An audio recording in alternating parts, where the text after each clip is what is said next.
Salam sepak bola, teman-teman netizen atau warganet yang saya hormati semuanya. Welcome back ke konten terbaru dari channel YouTube Triple B. Dan di konten kedua hari ini, saya ingin membahas tentang berita yang menarik perhatian kita semua dan tentunya mulai viral, yakni Jay Itzes, Nathan Choaon, dan juga Justin Hubner akan segera menjadi warga negara Indonesia dalam waktu dekat ini dan kemungkinan akan membela tim nasional Indonesia di Piala Asia yang akan diselenggarakan di Qatar awal tahun depan, tepatnya mulai tanggal 12 Januari tahun 2024, dan pertandingan pertama dari Indonesia adalah lawan Irak jika saya tidak salah pada tanggal 15 Januari tahun 2024. Tapi untuk apa begini banyak pemain keturunan Indonesia? Nah tentu kan banyak yang penasaran juga, apalagi yang nggak paham tentang kebutuhan dari tim nasional Indonesia. Ya sebanyak mungkin pemain keturunan Indonesia ini adalah untuk meningkatkan level permainan dari tim nasional Indonesia, agar tim nasional Indonesia bisa bersaing di level Asia. Jadi bukan cuma untuk bermain di Piala Asia, enggak, tapi bisa bersaing juga. Minimal lolos lah dari fase grup, ya kan? Dan juga karena faktanya, para pemain lokal yang berasal atau yang dihasilkan dari kompetisi domestik kita, belum mumpuni untuk bisa meningkatkan level permainan dari tim nasional Indonesia. Jadi tentu nggak ada salahnya, karena ini demi kemajuan tim nasional Indonesia. Tentu harus ada juga pembinaan pemain usia muda dari PSSI. Dan tentu harus ada juga kompetisi untuk pemain usia muda. Dan bukan berarti para pemain lokal tidak akan mendapatkan kesempatan untuk membela tim nasional Indonesia. No, jangan berpikir seperti itu. Jadi, para pemain lokal juga punya kesempatan asalkan bisa atau enggak bermain dengan benar. Coba teman-teman yang sering nonton Liga 1, apalagi Liga 2, gimana caranya mereka bermain? Ya kan saya fair aja mengatakan ini. Itu kan faktanya, mainnya seperti apa. Ya kan, tackling keras. Ada juga yang brutal. Ya kan, banyak berlari. Kan sepak bola bukan saja dimainkan dengan dua kaki, tapi juga dimainkan dengan intelijensia, dengan mengandalkan otak. Nah tapi kan kalau kita melihat pertandingan-pertandingan dari Liga 1, apalagi di Liga 2, yang ada kan ngotot aja. Ya ada skill, tapi skillnya seperti apa? Kebanyakan individu. Banyak passing-passing yang nggak akurat. Jadi tentu ini menjadi masalah. That's why dari Coach Sintayong meminta agar pemain-pemain keturunan Indonesia bisa membela tim nasional Indonesia. Dan nggak ada salahnya, mereka punya darah Indonesia. Tapi ya tentu pemain-pemain lokal harus bisa bersaing. Ya agar mereka juga bisa membela tim nasional Indonesia. Mereka punya kesempatan yang besar. Apalagi selama dilatih oleh Coach Sintayong, dia juga akan memilih pemain-pemain yang dihasilkan dari kompetisi domestik kita. Jadi gak ada masalah. Jadi saya harapkan janganlah nanti ada yang memberikan pernyataan-pernyataan yang untuk membuat gaduh saja. Jangan. Lihat saja tim-tim nasional negara lainnya, kan mereka juga mencari pemain-pemain keturunan agar bisa membela tim nasional. Agar juga bisa meningkatkan level permainan dari tim nasional mereka.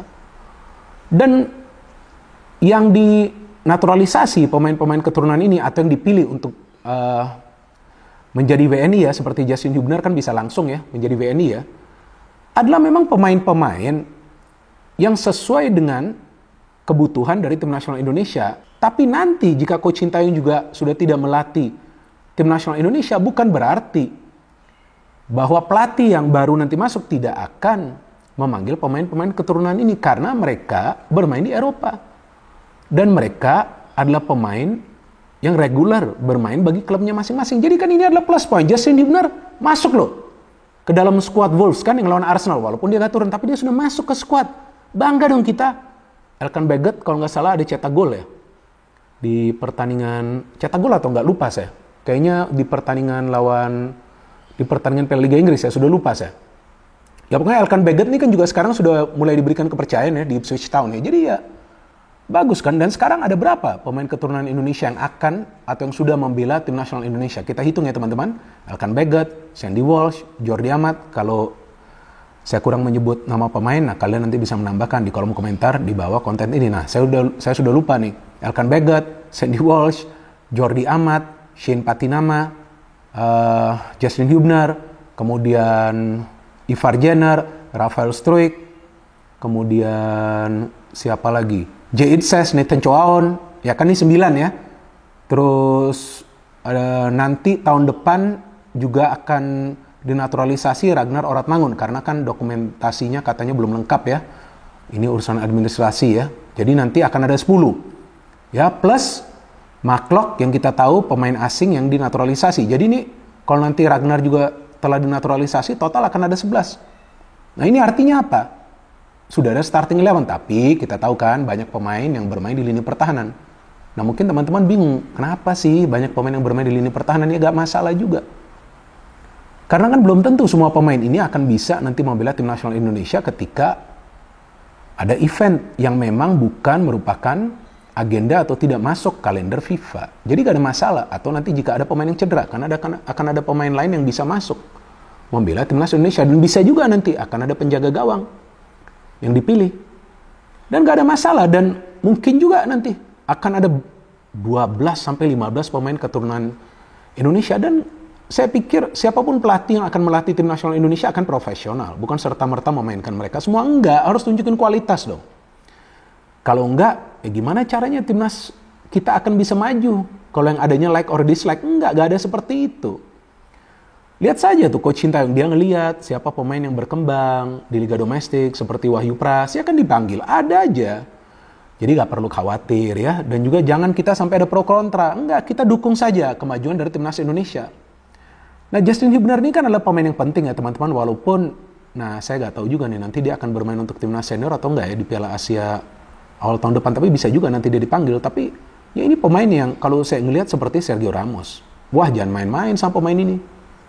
Lihat saja bagaimana dia punya keberanian di atas lapangan untuk melakukan pressing.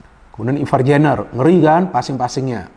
Ada Rafael Struijk yang kalau saya ngelihat di 2 pertandingan babak kualifikasi untuk Piala Dunia tahun 2026, ya mainnya bagus banget. Walaupun kan supportnya minim.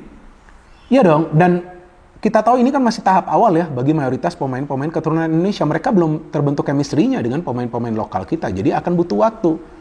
Ya mungkin juga mereka beberapa kali kesulitan untuk bermain secara rapi, karena mungkin juga ya ini adalah pengalaman baru bagi mereka ketika mereka perlu bermain di level internasional, kan beda. Tentu mereka juga membutuhkan waktu, tapi secara kualitas, ini semua pemain-pemain yang berkualitas, walaupun ya mereka tidak membela tim nasional di mana mereka lama bermain, tapi gak masalah. Maroko coba, Maroko di Piala Dunia lalu, mereka bisa lolos sampai ke semifinal, ya kan? Pelatihnya saja keturunan. Kalau nggak salah tuh nggak lahir di Maroko dia, kalau nggak salah di Prancis ya dia lahirnya. Nah saya lupa, yang mirip saya tuh wajahnya kan, banyak yang mirip saya loh di dunia sepak bola kan. Sampai teman-teman juga sering membuat memes tuh ya, gak masalah lah. Yang penting kan kita jokes ya. Kita jangan hina atau hujat ya, gak boleh. Nah jadi ini yang saya suka. Sekarang mulai banyak pemain-pemain keturunan. Tapi pemain-pemain lokal harus bisa bersaing. Saya nonton kemarin pertandingan kan.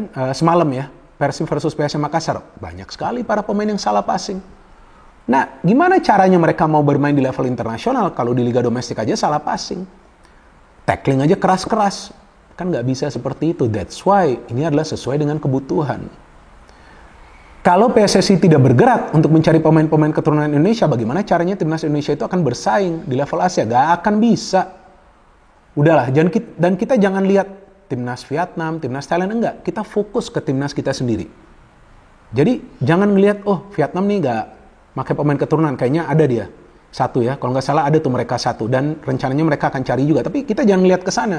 Kita ngelihat contoh tim nasional yang telah memakai pemain-pemain keturunan seperti Maroko, belasan tuh bisa lolos sampai ke semifinal kan dari Piala Dunia Senior, dan Piala Dunia U17 juga mainnya bagus kan, banyak juga pemain-pemain keturunan. Jadi tentu saya senang teman-teman dengan berita ini, dan saya harapkan kalau bisa tambah lagi pemain keturunan biar pemain-pemain lokal kita juga ayo improve. Ya kan, main yang benar aja, udah passing yang benar, pressing yang benar, ya shooting yang benar biar bisa cetak gol. Nah, gimana caranya para pemain keturunan ini juga bisa bermain rapi ketika pemain-pemain lokal kita juga tidak bisa bersinergi dengan pemain-pemain keturunan ini? Tapi ya tentu adaptasi ini akan makan waktu, dan saya yakin para pemain kita yang berasal atau yang dihasilkan dari kompetisi domestik juga bagus-bagus kan, ada Rizky Ridho, ada Marcelino, jadi bukan berarti pintunya ditutup bagi mereka. Nah, yang saya harapkan nanti ke depannya akan ada lagi penambahan. Dan yang paling penting, tahu gak di mana teman-teman? Di striker. Dan kalau bisa kiper. Udah biar persaingannya lebih ketat lagi di timnas Indonesia. Dan kita tunggu saja teman-teman, rencananya besok atau lusa Justin Hubner akan disumpah ya sebagai warga negara Indonesia. Nah, kalau dia sudah disumpah, dia sudah resmi menjadi warga negara Indonesia, nanti saya akan membuat satu konten khusus tentang Justin Hubner untuk memberikan analisa apa yang sebetulnya bisa dia kontribusi bagi timnas Indonesia dan apa perubahan yang bisa dia buat bagi timnas Indonesia U23 yang juga akan bermain di Piala Asia tahun depan. Kalau nggak salah di bulan April ya. Saya nggak ingat persis bulannya. So anyway teman-teman, kita berharap yang terbaik bagi timnas Indonesia dan kita sebagai pecinta tim nasional Indonesia sebagai pemain ke-12 support 100%. Kalau ada kritikan yang perlu kita berikan, no problem. Kita berikan kritikan yang konstruktif, tapi jangan sampai kita menghina atau menghujat para pemain, apalagi jajaran pelatih dari timnas Indonesia karena mereka berjuang habis-habisan teman-teman untuk mempersembahkan kemenangan bagi timnas Indonesia. No hate, no politics, only football. Salam sepak bola.